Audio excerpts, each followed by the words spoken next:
We want to just welcome Dr. Michael Karcher. As we've noted, he's come all the way from Texas, and he's going to present his framework on relationships in mentoring. How are you? Thank you. Now, do you want to go up there, or are you wandering? I guess I'm wondering. Wondering what? Let's see. Mike, Wayne, can I borrow your clicker? Because my thing doesn't fit actually next to the thumb drive. Oh well. Hi everybody. How are you? I was going to say the lighting folks can now adjust our lighting, but it's on its way. Yes, sir. Thank you. Before I get started, I'd like to field some comments, some thoughts, insights, ideas, things that stirred you from the morning. Can anybody share with me some things that really gripped them? Mary? Yeah, I basically said I think on several levels I failed as a parent, as a teacher, as a boss, as... Thanks, Wayne. And the other thing is, we talked he just said that there's a course on mentoring at U of A. I think it should be mandatory to take this training at every level of working with humans, period. Wow, Wayne.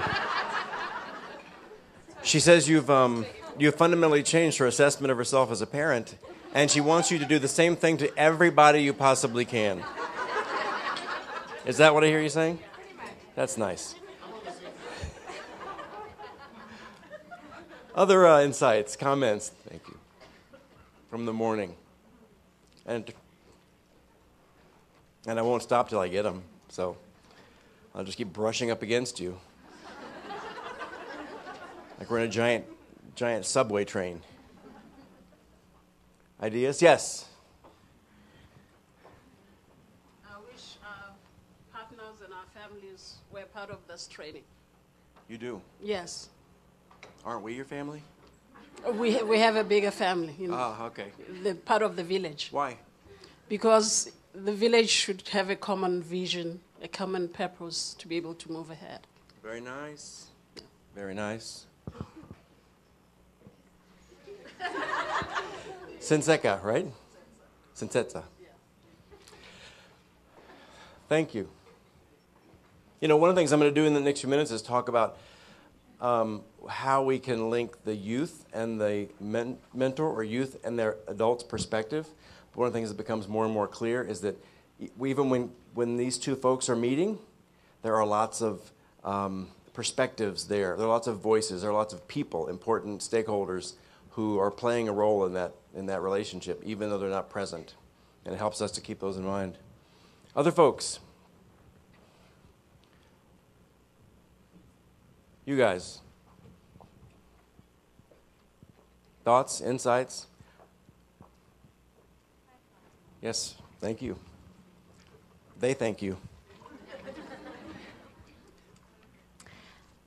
If I could.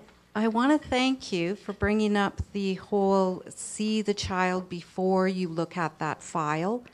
And I think this pertains to CUMES as well as meetings where they're labeled, because it really does skew the opinion or the judgment. And we all have them. We're prone to them. I mean, we're all human. But so often we don't see the child, or we speak to the parent instead of the child. So mentoring is such a powerful means at really getting to know the child for who they are, or the individual for who they are. Thank you. One last one. Thank you. Here comes the bump. Ugh. It's not the Colbert bump. I just found it really interesting when you were talking about embracing what we would deem as bad behavior. I'm a self-professed hard ass when it comes to discipline. I always just see like black and white, right and wrong, that's it. And I thought your example of the guy who breaks into cars, showing people how to get their keys out of a locked car, and embracing this idea of what we would normally see as just a horrible behavior, and actually turning it around and showing them that there is benefits to what they can do and that they can actually turn that behavior into something good. I thought that was really interesting, and probably is going to stick with me. Awesome. There's one point that Wayne did not share with you today, and I don't know why he's withholding from you, but I'm going to ask him. Wayne, you have a philosophy that you shared with other groups, and I think you should share it with them. You have a, it's only fair that you have a belief. Well, there was a lot of stories shared on our trip. What? Sorry, which one's that? The belief that every child.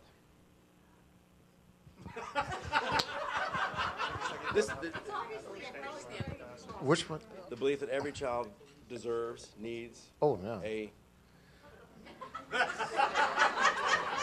He's been doing this all week to me, around putting me on the spot. No, I believe that every child has the capacity to do great things. And we need to, this is a survival thing, If you don't believe in those kids, when you get to be a senior, they're not going to treat you very well.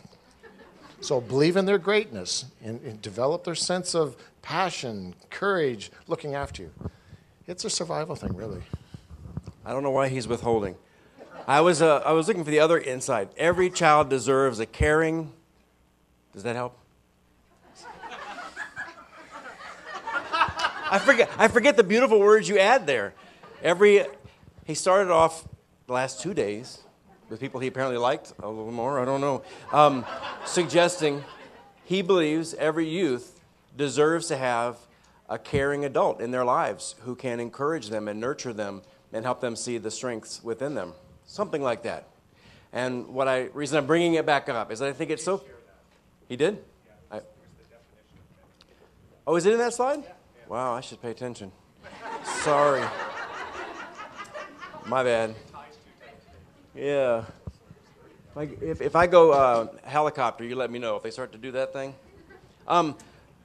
What I find striking about that is that we all go, yeah, I agree that everybody needs that. All kids deserve that, right?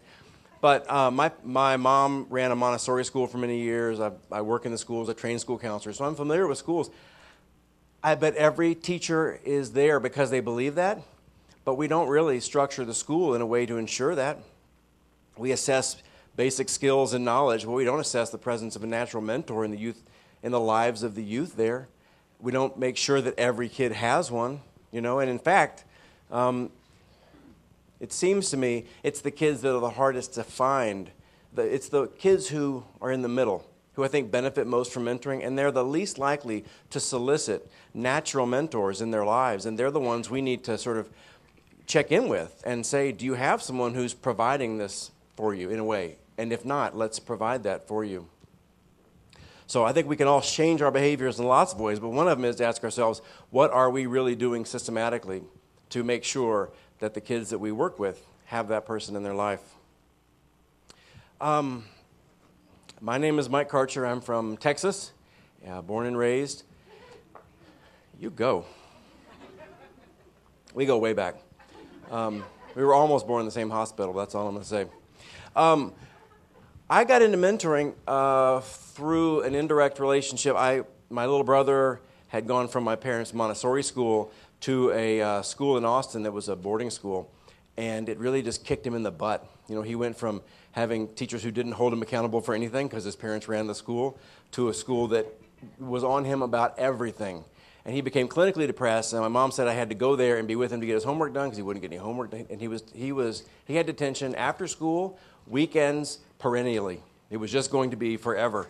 So I went there, and when I was there meeting with him, he would do his work. I didn't need to do anything, but I had to be there because the days that I tried to skip, he wouldn't do his work. So I had to figure out what I was going to do with my time there, and I started talking with Pat Gahan, who was the priest who ran the after-school detention.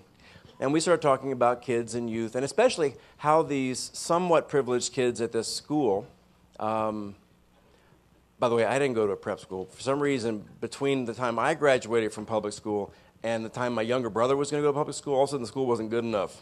It was dangerous for little Benny. But I'm not going to go further into that. I have a therapist for that. His name is Wayne Hammond.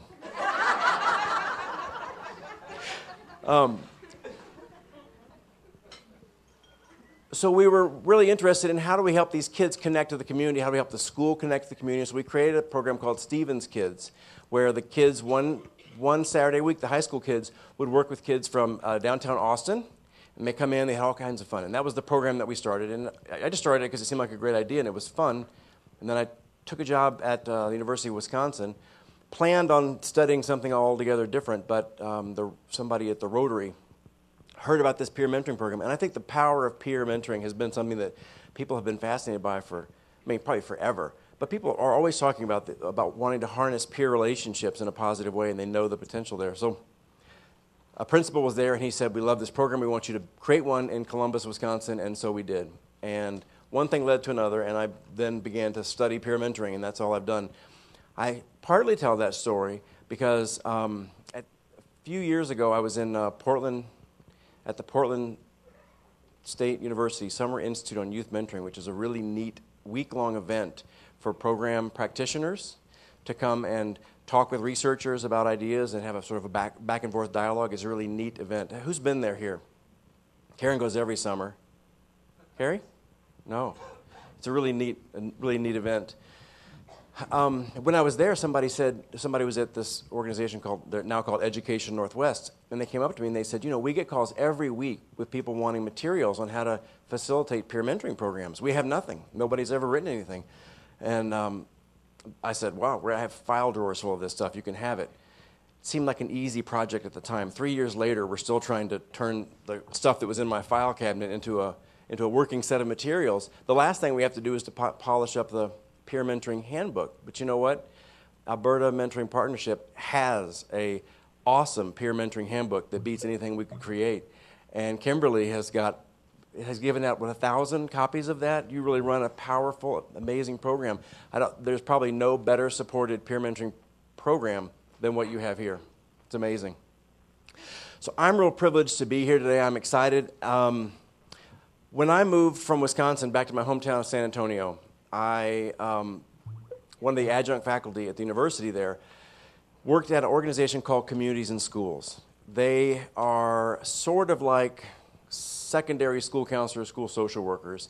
In Texas, for some reason, we tend to burden our school counselors with a lot of administrative crud. So we really need to bring in other people to care for the kids in some ways. So this organization does that, but they also try to bring in mentors and tutors and try to facilitate meeting the kids' needs from having a mentor or a tutor to having resources and pens and pencils and everything. So we decided to do a study of their program to see what's the added effect of giving a mentor to these kids who are already getting tutors and they're in small groups and they're getting all kinds of support. What do you really get when you add a mentor? So for the next 3 years, from 2003 to 2006 or 7, I worked with them to study their program. 500 kids went through the study. Half of them were assigned a mentor randomly, and half of them weren't. They just got the other services that other kids got, about 30 hours of services across the school year. And then we looked to see what was the effect. And there were 2 lessons that came from that. The first lesson was that the young boys did the best. They benefited the most from having a mentor in school. It was about 50% male mentors or females mentors. And the males were in no way, there was no measurable benefit of having a male over a female mentor for those young boys. They did equally well. But there was a group that had never been studied in mentoring programs before, really.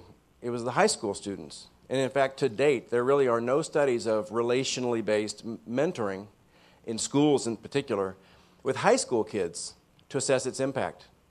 This is different from studies on like apprenticeship programs where it's a real goal-focused approach, right, to mentoring. And since you've all read the findings of my study in the international magazines and on the news, I don't need to tell you what I found. So let's go on to the next point. You did see it on the news, right? I didn't make the local. Oh, I'll forgive your local folks. Didn't make my local either.